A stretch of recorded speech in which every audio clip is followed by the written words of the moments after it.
السلام عليكم. اليوم غنعاود لكم قصة جديدة في هاد القناة اللي العنوان ديالها أنا وعيشة قنديشة.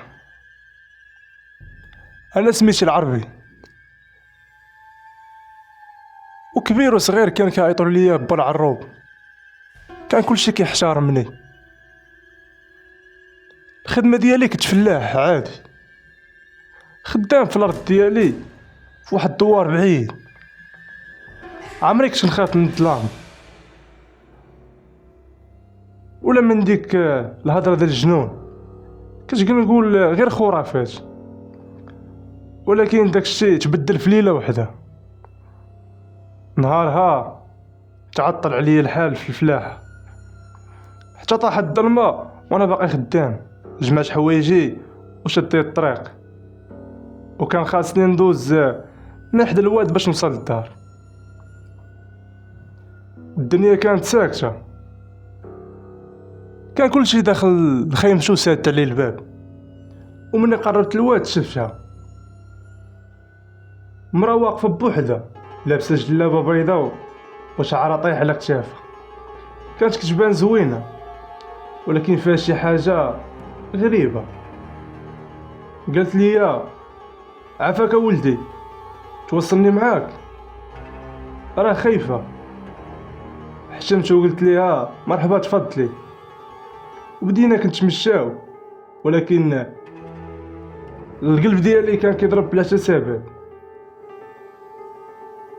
كنت كتسمع غير صوت رجلي ورجليها، ولكن بطريقة غريبة، بحال شي حاجة ماشي عادية. ما تحملتش، هبطت عيني نشوف، والصدمة الكبيرة تما شفتها. رجليها ماشي ديال بنادم، كانوا بحال ديال المعزة. ديك اللحظة الدم برد في عروقي، وتفكرت كلام الشيوخ: إلا شفتي رجليها ماشي عاديين هرب بلا ما تشوف. ولكن دات راسي ما شفت والو، وخديت نفس عميق. هي قربت ليا وقالت لي بصوت بارد: علاش تبدلتي؟ قلت لها وانا كنت ترعد والو، غير عيد شويه. بقيت كنفكر كيفاش نهرب حتى جاتني الفكره. قلت لها سمحي لي نسيت واحد الحاجه مهمه في الارض ديالي، غير رجع نجيبها ورجع عندك. سكتات، ومن بعدها قالت لي ما تعطلش راني كنتسناك.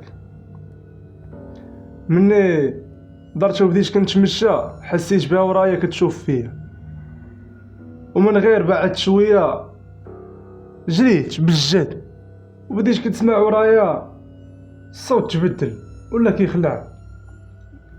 كنسمع وقف راك ديالي، كنحلف ليكم بالله ما وقفت، ما شفت ورايا حتى وصلت للدوار وانا كنت ترعد. من ديك الليله وانا مريض، ما بقيتش كنضحك بحال قبل. ودابا كنقول لاي واحد كيسمعني: راه ماشي اي حاجه كتبان لبنادم كتبقى بنادم. داز سيمانه وانا باقي مريض، كنفيق في الليل مخلوع وكنسمع نفس الصوت ديالها: راك ديالي. كنت نقول غير كنحلم. حتى لواحد الليله فقت في نص الليل وحسيت بشي حاجه ثقيله فوق صدري، ما قدرتش نتحرك، غير عيني كنحركهم وشفتها واقفه حدا راسي، شعرها هابط وداك الوجه اللي ما فيه حتى تعبير. ولكن هاد المره ضحكات، قربت ليا وقالت لي بصوت خفيف في ودني: هربتي مره ولكن ما غاديش تهرب ديما. من ديك الليله تبدلات حياتي، وليت كنفيق ونلقى رجلي موسخين بالطين بحال كنت خارج في الليل وما عاقلش. وكيقولوا لي ناس الدوار: شفناك في الليل حدا الواد كتهضر بوحدك. ولكن انا كنحلف ما خرجتش. حتى لواحد النهار قررت نحبس هاد الشيء ونمشي للواد في الليل نواجهها ونسالي. مشيت وقلبي غادي يخرج. وقفت في ديك البلاصه وكانت السقيل غريب. عيطت لها قلت لها: الا كنتي هنا باني. داز دقيقه، داز 2 دقائق، 3 دقائق، 4 دقائق، الدقيقة الخامسة وانا نسمع داك الصوت من ورايا. انا ديما هنا. درت بشوية ولكن هاد المرة ما كانتش بوحدها، كانوا بزاف بحالها واقفين في داك الظلام وكلهم كيشوفوا فيا.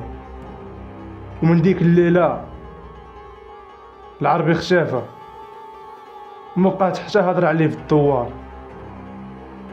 غير حاجة وحدة بقات، الناس ديال الدوار الا دازو حدا الواد في الليل كيسمعوا الصوت ديال الراجل كيبكي وكيقول ما تمشيوش راه كتسناكم. دابا وصلنا للنهاية ديال القصة.